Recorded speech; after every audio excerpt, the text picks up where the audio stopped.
Do you remember when information wasn't just one click away? When answering a simple question didn't involve typing a few words into Google, but instead meant asking a neighbor, searching through a dusty encyclopedia, or making a phone call. Today, the internet feels like it has always been there, always connected, always available, always running in the background of our lives. But the truth is, not that long ago, millions of people lived their entire daily lives without it. No social media, no online shopping, no streaming movies on demand, no instant answers. And yet somehow, life still moved forward. In fact, for many people who grew up before the internet, that world feels almost magical when they look back on it today. It was slower, yes, but it was also more personal, more mysterious, and sometimes even more exciting. So today on Tech Vibes, we're taking a trip back in time to explore what life was really like before the internet, how people communicated, how they entertained themselves, how they found information, and why so many people still feel nostalgic about that era.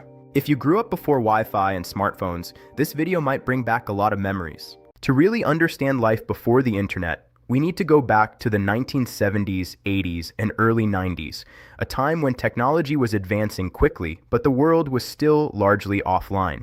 Back then, the center of most homes was the television set.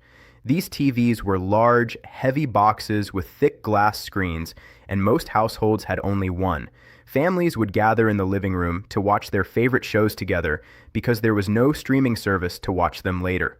Phones were attached to the wall with long, curly cords. If someone wanted to make a call, they had to stay close to the phone, and if someone else was already using it, you simply had to wait. News traveled through newspapers, radio, and evening TV broadcasts. If something big happened during the day, people often didn't hear about it until that night.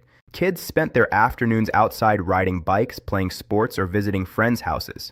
There were video games, of course. Arcades were incredibly popular, but gaming was a shared experience. You played with friends in the same room, not with strangers online, and if you wanted to learn something new, there was only one place to go: the library.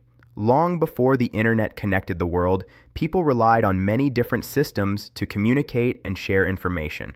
For example, if you wanted to send a message to someone far away, you wrote a letter.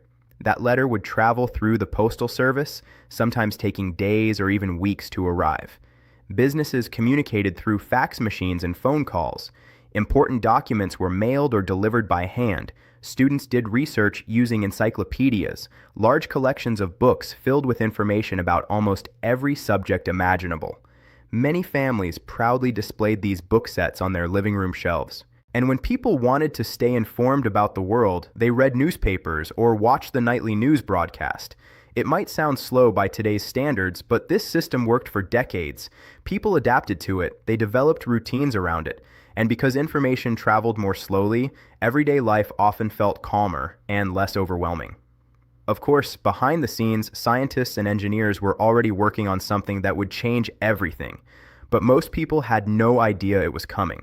The internet, as we know it today, didn't suddenly appear overnight.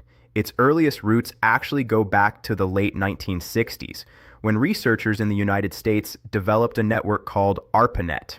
This system allowed computers at different universities and research institutions to communicate with each other. At first, it was used only by scientists and government agencies.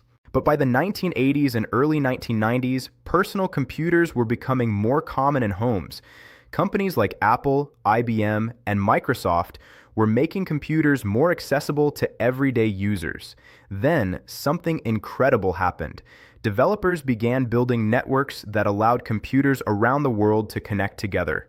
The World Wide Web was introduced in the early 1990s, and suddenly the idea of sharing information globally became possible. But during those early years, the internet was still slow, confusing, and limited. Most people didn't have access to it yet. So for millions of Americans, life before the internet continued exactly as it always had. What makes that pre-internet era so fascinating today is how different everyday life felt. When people wanted to see a movie, they went to a video rental store like Blockbuster. Walking through the aisles, reading the back of VHS cases, and hoping your favorite movie wasn't already rented out was part of the experience. Music lovers visited record stores to buy albums or cassette tapes. Listening to music meant sitting with the album, looking at the cover art, and hearing the songs in order. If you wanted directions while traveling, you used a paper map or asked someone for help. There was no GPS guiding every turn. Even social life worked differently. Instead of sending a text message, you called someone's house phone, and sometimes a parent or sibling answered first. People met friends at malls, diners, or local parks. Plans were made ahead of time, and once you left the house, there was no easy way to change them. And strangely enough, that uncertainty made life feel a little more adventurous. You never knew exactly what might happen during the day, and that unpredictability created memories people still cherish. But as technology continued to evolve, the world slowly began shifting towards something new. By the mid-1990s, internet service providers started offering dial-up connections for home computers. This meant people could connect their computers to the internet using their telephone lines. If you were around during that time, you probably remember the strange electronic sounds a dial-up modem made while connecting.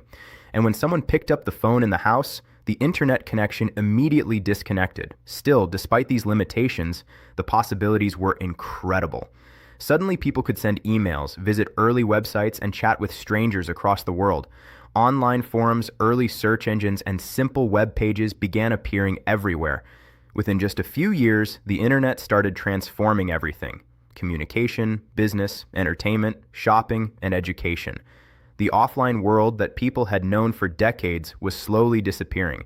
If these memories are bringing you back to another time, take a moment to like this video, share it with someone who grew up before the internet, and subscribe to TechVibes. Here on this channel, we explore the stories behind the technology, games, and gadgets that shaped an entire generation. And trust me, there are many more fascinating stories ahead. Even today, the world before the internet continues to fascinate people. You can see it in nostalgic conversations on forums and social media. You can hear it in stories shared by parents and grandparents who remember a slower, quieter time. Collectors search for vintage technology. Retro gaming communities preserve classic consoles.